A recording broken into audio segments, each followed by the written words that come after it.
اعوذ باللہ من الشیطان الرجیم بسم اللہ الرحمن الرحیم سبحان اللہ و بحمدہ سبحان اللہ العظیم اللہم صلی علی محمد و علی آل محمد ربنا آتنا فی الدنیا حسنۃ و فی الآخرۃ حسنۃ وقنا عذاب النار۔ آج میں پیغام دینے جا رہا ہوں اپنے سب گھر والوں کو اور اپنے اہل و عیال کو اس قرآن کی آیت سے، سورۃ تحریم آیت نمبر 6 کے مطابق کہ اپنے آپ کو اور اپنے اہل و عیال کو بچاؤ اس آگ سے جس کا ایندھن آدمی اور پتھر ہوں گے۔ تو اس کے علاوہ سورۃ ال عمران آیت نمبر 103 کے مطابق ہمیں فیصلہ کرنا چاہیے کہ اللہ کی رسی کو مضبوطی کے ساتھ تھامیں، اللہ کی رسی کو مضبوطی کے ساتھ تھامیں۔ اور اس کے علاوہ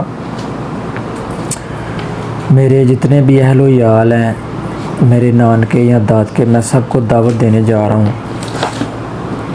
چاہے ماموں ہیں میرے، چاہے میری خالہ ہیں، سب کو دعوت دے رہا ہوں۔ اور دادکے میں سے سب اپنے بھائیوں کو، سب کو، میرے بہن بھائی جتنے بھی ہیں سب کو دعوت دینے لگا ہوں کہ اپنا جو معاملہ ہے زندگی کا، دنیا آخرت کی کامیابی چاہتے ہو تو قرآن کو تھامو، قرآن کی تصدیق کرو، قرآن کو سمجھو، قرآن کو پڑھو۔ جس طرح کہ دیکھیں سورۃ تحریم آیت نمبر 6 ہے کہ اپنے آپ کو اور اپنے اہل و عیال کو بچاؤ اس آگ سے جس کا ایندھن آدمی اور پتھر ہوں گے۔ تو یہ سب گھروں والوں کی ذمہ داری ہے، ویس بھائی کی، رئیس بھائی کی، ٹھیک ہے، اس کے علاوہ شعیب، طیب، سب کی ذمہ داری ہے، ٹھیک ہے۔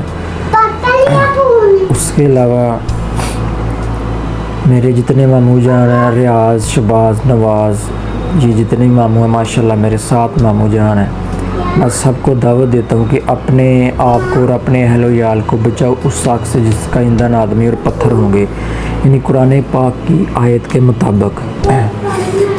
اس کے علاوہ میرے جتنے بھی خالہ ہیں، جتنی میری خالہ ہیں، میں سب کو دعوت دیتا ہوں، میرے جتنے لاہور والے ہیں، گجراں والے، آفس آباد والے، سب کو دعوت دیتا ہوں۔ تو دیکھیں کہ ہمیں کوشش کرنی چاہیے، انسانی ناطے، بشری تقاضے، غلطی، کوتاہی، کمی پیشی ہوتی ہے، ایک دوسرے کو معاف کرنی چاہیے، درگزر کرنا چاہیے۔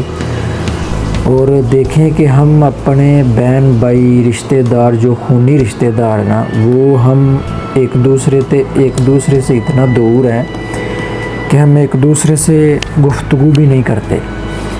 تو باہر ہم فیکٹری میں یا کارخانوں میں ہم ایک دوسرے سے ہنسی خوشی زندگی گزارتے ہیں۔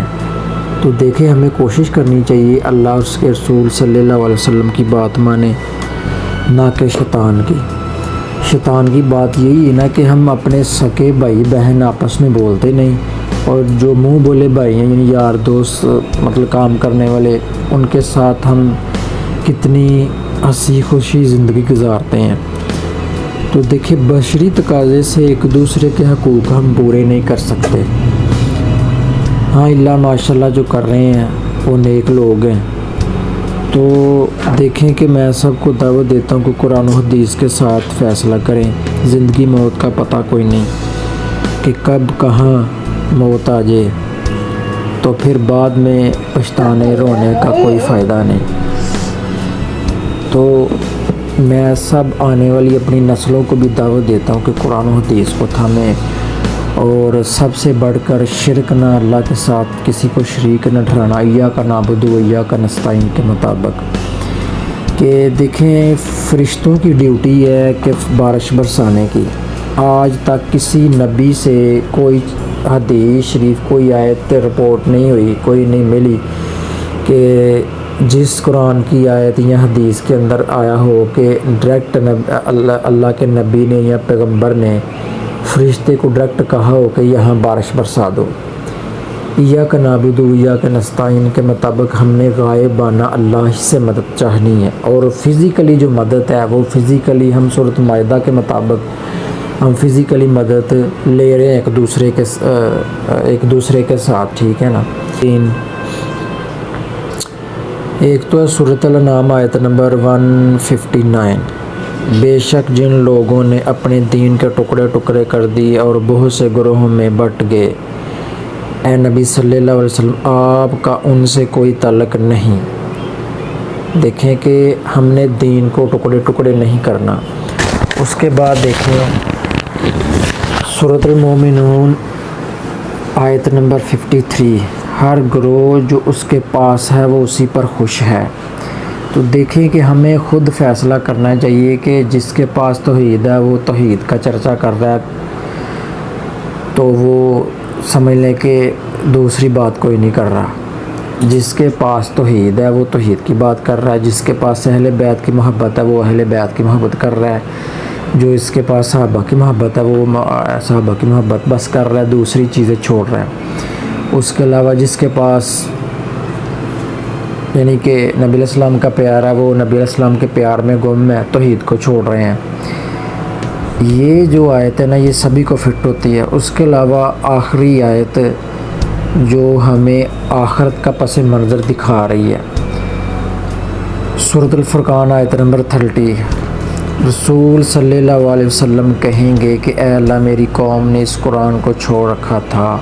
یہ سمجھ لیں کہ اللہ معاف کرے، اللہ معاف کرے، قیامت کے دن نبی علیہ السلام ہمارے خلاف گواہی نہ دے دیں، اللہ معاف کرے، اللہ اپنی پناہ میں رکھے۔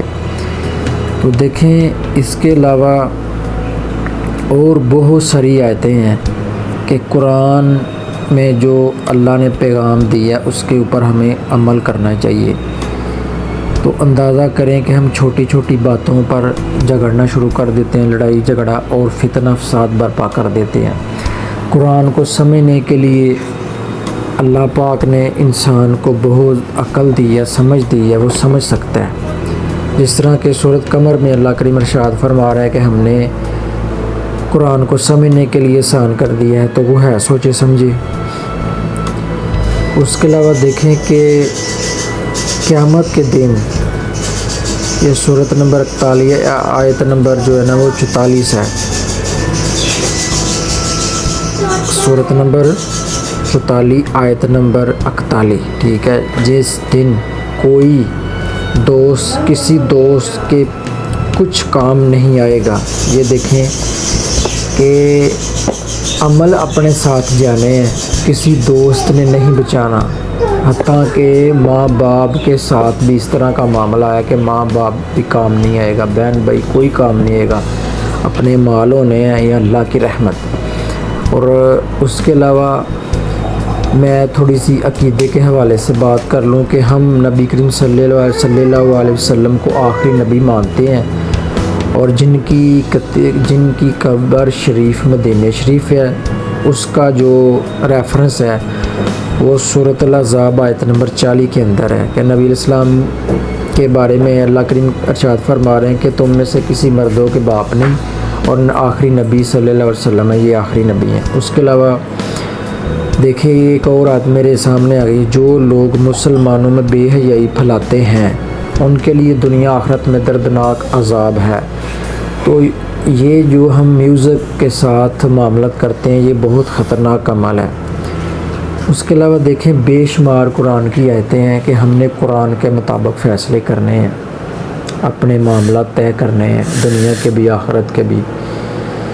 تو ہمیں سوچ سمجھ کے زندگی گزارنی چاہیے۔ سورۃ الروم آیت نمبر 31 کے مطابق کہ نماز قائم کرو، مشرک نہ بنو۔ سورۃ مدثر آیت نمبر 40 42 43 43، جنتی لوگ جہنمیوں کو سوال کر رہے ہیں کہ تم یہاں کدھر آ گئے ہو، یعنی جہنم میں کیسے آ گئے ہو، اللہم اجرنا من النار، اللہم اجرنا من النار۔ وہ کہہ رہے ہیں کہ ہم نمازیوں میں شامل نہیں ہوئے تھے، ٹھیک ہے، آج ہم نماز کو ایسے چھوڑ رہے ہیں کہ جیسے کوئی بات ہی نہیں۔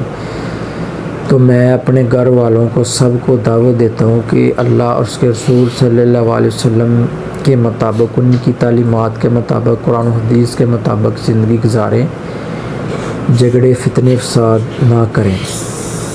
میں لاہور والے، گجرانوالا، حافظ آباد، مسرور، جہاں جہاں میرے رشتہ دار ہیں میں سب کو دعوت دیتا ہوں کہ زندگی بہت قیمتی ہے، زندگی بہت قیمتی ہے، اس کو معمولی مت سمجھو۔